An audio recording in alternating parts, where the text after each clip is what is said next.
Hey everyone, so I'm moving on to the next book that I'm doing now, and I'm doing Sometimes You Win, Sometimes You Learn. And the first chapter that John's written is about your losses and dealing with losses.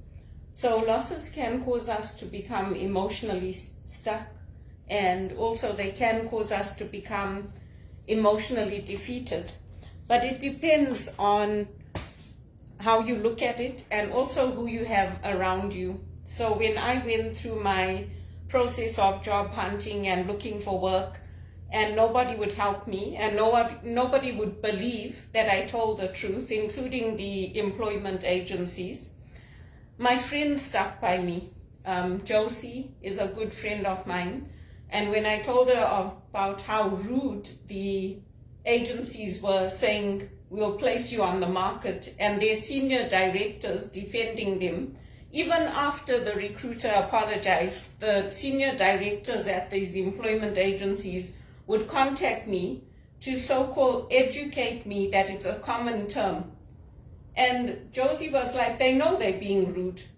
They're just assholes.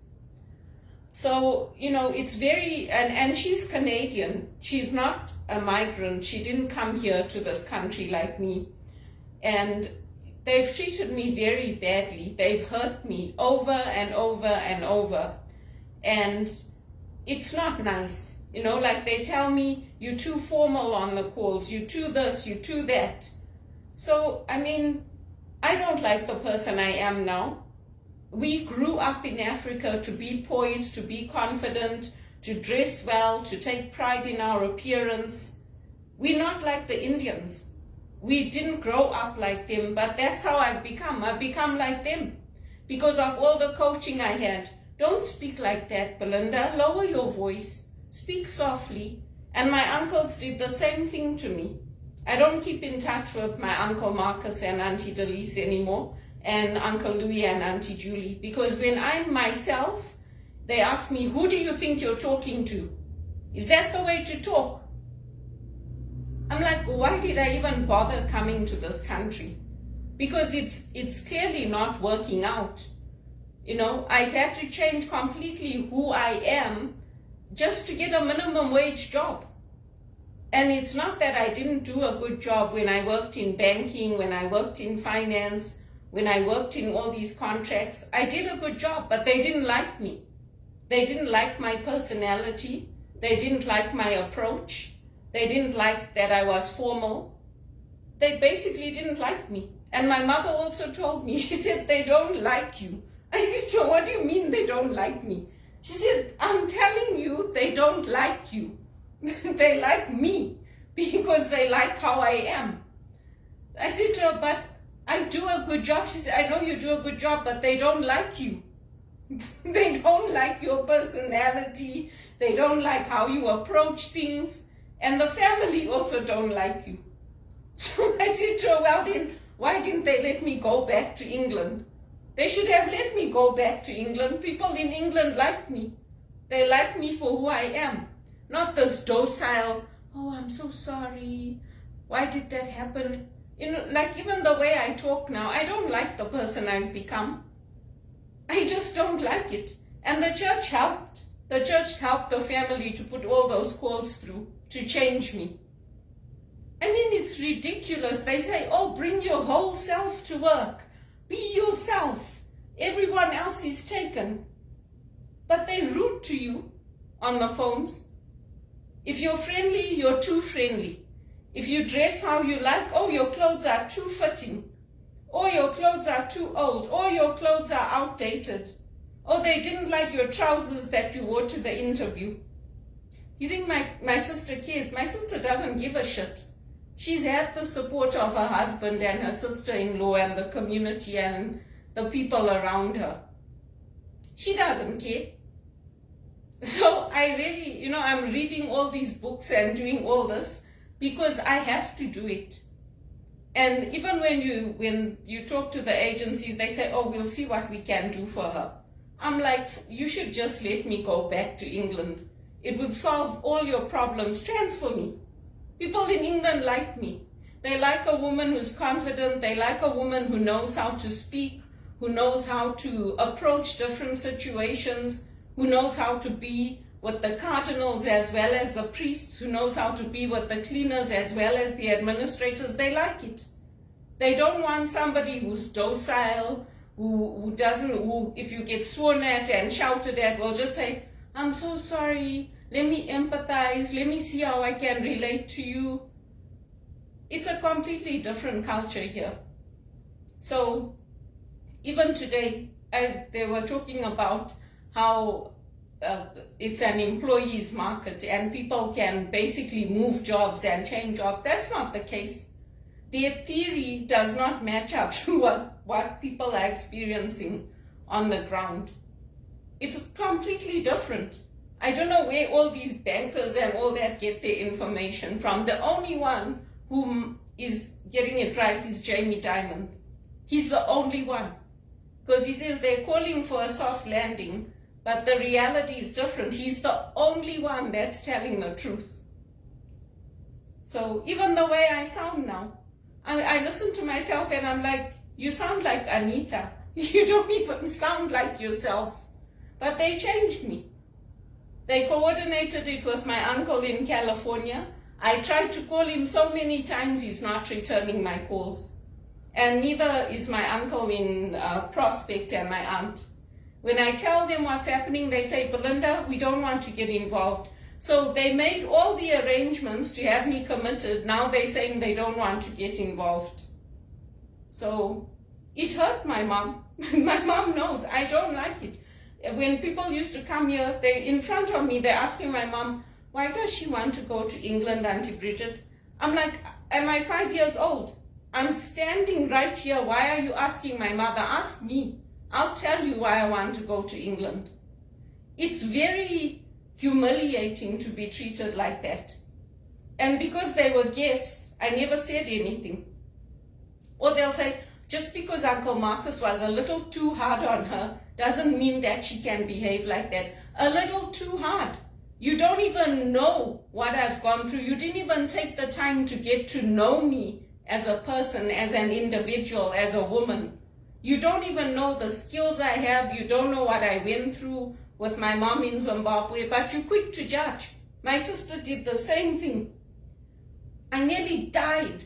I said to her, you know what? We all went through things in our life. You don't even know me. You didn't even keep in touch with me, and you are going off on a tangent. And all our husband's friends sided with her. You know what? I was strong for my mom, and my mom knows it. I stood by her through everything. I stood by her through her decisions, even if I didn't like them. I stood by her. And it's killing her to see what this country is doing to me. It's killing her. Because she knows I've tried. She knows I'm educated. She knows that when I make a mistake, I try to correct it. She knows. I don't feel sorry for myself and say, oh my God, what am I going to do? Never. So the only thing I can tell you is that these books that John Maxwell have written, they are a good reinforcement of what we do anyway in Africa. And I think it's amazing that the One Campaign have chosen a Nigerian woman to lead them. I think it's very good. Because you know what? The people who are there, who are on the ground, they know the challenges. They know where the opportunities lie. They know what needs to be done. So I'm looking forward to it. I think it's going to be good. And I think Bono and his board and whoever's with him, they made a good decision. Am I frustrated that I can't get into a non-profit? Sure I am. But it doesn't mean that I wish her bad or I don't even know her yet. But I'm happy that they found a Nigerian. Because Nigeria gets a bad reputation because of the corruption and all that. But there are some very good people there. The same with Ghana, the same with Zimbabwe. There are some very good African leaders. And I'm excited. I can't wait to see what she's going to do, what changes she's going to bring in. It will be good. And it will be good for me to see somebody from back home in a leadership position. Because I'm tired of it. I'm tired of always being the ones to pacify people, to calm them down, to treat them with respect when they're so disrespectful to me. You know, it's like when they say, oh, good evening, and how are you today, and all that, they get all the accolades. If I do it, oh, she thinks she's better than everybody. I mean, come on. Give me a break. Anyway, the conference was interesting. It was just a lot to take in. So basically, from now on, once these laws go into effect, people will have to get 4 weeks' notice when they are in jobs before they let you go, especially for mass layoffs within a 4-week period. They're also going to have to disclose the salaries for all the jobs, which is good because people want to know what you're going to pay us when we start working for you. And it's good for competition because then companies know. They're also going to have to look at the non-disclosure agreement. So if there's incidents of violence in the workplace, they're looking at how to address that, how to disclose that. And the police are pushing for more of a healthcare centered approach rather than a discipline approach because people are too hard on people in this country. We're coming into this country already having gone through trauma and hardship and difficulties, and no one has any compassion. No one had any compassion on me. I had to do it on my own. So the police are trying to look at things like anger management and violence and all that to get it rather to be referred to healthcare professionals who can help people rather than take a discipline approach. In Canada, they're too quick to discipline and they're too hard on people. They're too hard on people here in this country. And even the church told me, oh, a sister set up those calls. So they couldn't have a conversation with me about what was going on, why they were having me tracked, why they were having me followed. They couldn't talk to me, but they could go to the police and go to the church and everybody and then tell me, get on with your life. It doesn't make any sense to me. And even the police siding with them doesn't make sense to me. They told me, oh, there were contradictions in your emails. There are many things in life that are contradictory. They were too hard on me. That's it at the end of the day. And it hurt me. It hurt me very, very badly what they did to me. So now I leave it. I just don't have anything to do with them. And it's their loss. Because I wanted to get to know my aunts and uncles. I wanted to get to know what they liked, how life was for them when they came to America, what they went through, what they experienced. They didn't bother. They couldn't be bothered to make the effort to keep in touch with me. So I'm like, whatever, forget it. That's your approach, that's your approach. I can't keep hurting myself and I can't keep making the effort when no one else is bothered. If they don't like me, they don't like me. That's perfectly fine with me. There are a lot of other people who like me. There are a lot of extended family who like me, who I grew up with, and I like them. So sometimes you lose, sometimes you learn, and I've had to learn. And basically that's what it comes down to. You have to learn. It's nobody's business why I want to go and live in England, why I want to travel. It's nobody's business. Why don't they focus on their own lives and what they want to do instead of questioning me and my judgment and what I'm doing? I have good reasons for what I'm doing. I don't like earning minimum wage. I don't like the salary I'm earning. I don't like the wages I'm earning. I don't like the way I'm being treated on the calls. I don't like it. I am used to being in a place where I am running the show and I'm making the decisions. And that's what I like. So my aim is to get back into that kind of a position because I have the education, I have the skills.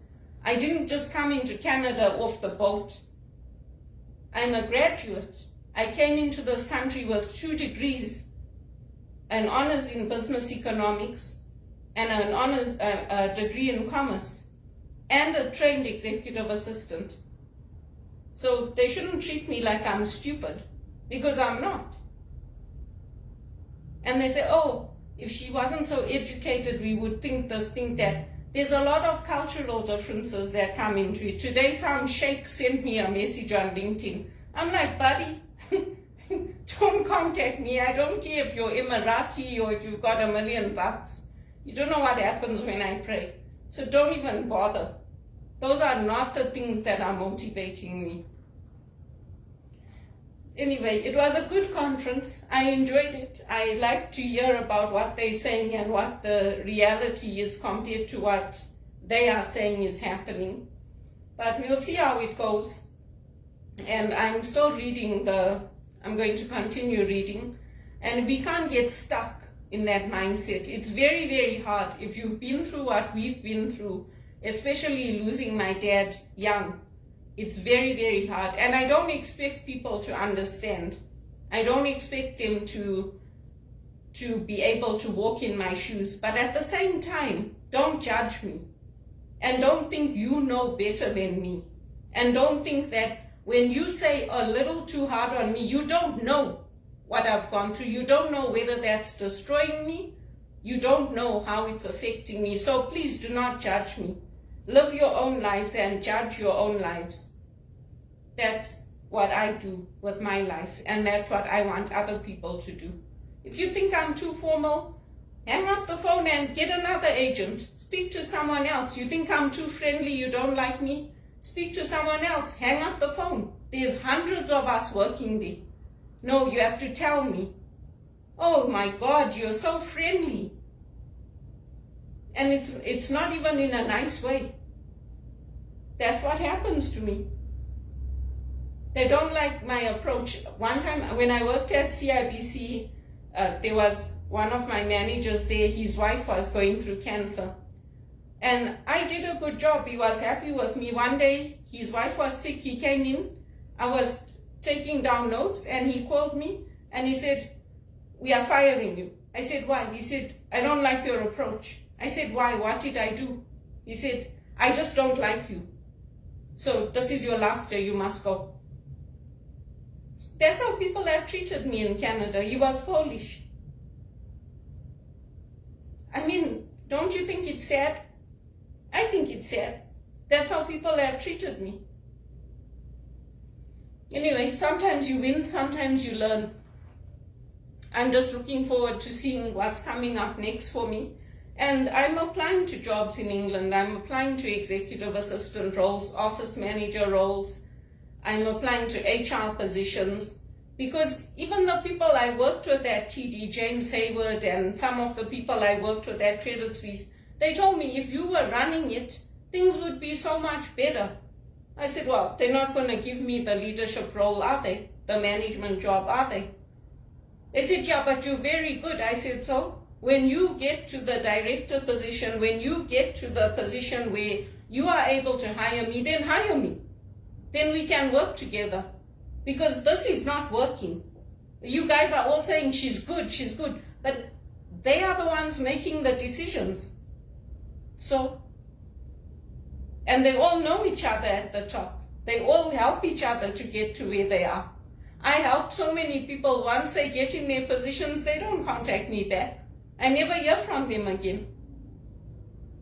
Anyway, that's the experience in Canada, and it's not just me. People are leaving this country. People are having negative experiences, and they're going back to India, they're going to Australia, they're going back to London, because they come here, and then what happens to me happens to them.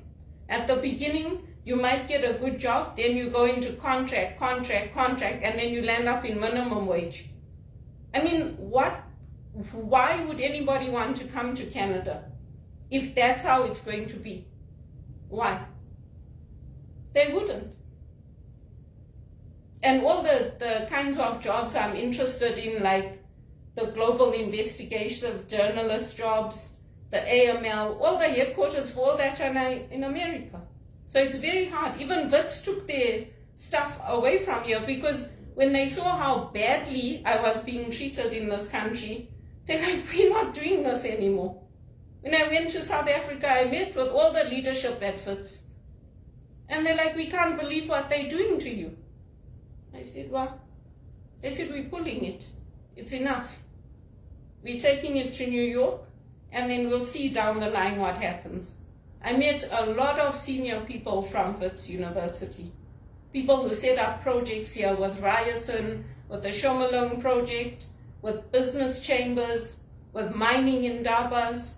They all know me. I met dignitaries from Egypt and Ethiopia, and they love me. So if they don't like me here and they don't like my approach, they should transfer me. They should let me go and work with people who'll enjoy me and who'll take pleasure in having me around and won't tell me we don't like how you talk or who do you think you're talking to or set up calls that will hurt me. They won't. They should do it. They'll be happier and I'll be happier. And the church will be happier. Because they don't like seeing me getting hurt, because they know what a good person I am. They know how hard I work. Even to get my degree, my master's, they know. All this rubbish about, oh, we don't support reproductive control and the pill and all that. Those are all man-made decisions. At the end of the day, there's a body of teaching and there's the reality on the ground. And people are dying of AIDS in Africa. So please don't tell me. Don't come lecture me. Don't come get into an argument with me, because you'll be defeated and you won't like it. You'll end up getting hurt. So don't bother. Just don't bother. Because I know my theology and I know what Vatican II stood for. They can say all they want, we don't support it. People are dying. Women are going to take the pill anyway. Women are going to make their own choices for their bodies and their homes anyway. So it doesn't matter really what the men say at the end of the day. We are equal to you. God created us equal to you, so treat us with respect.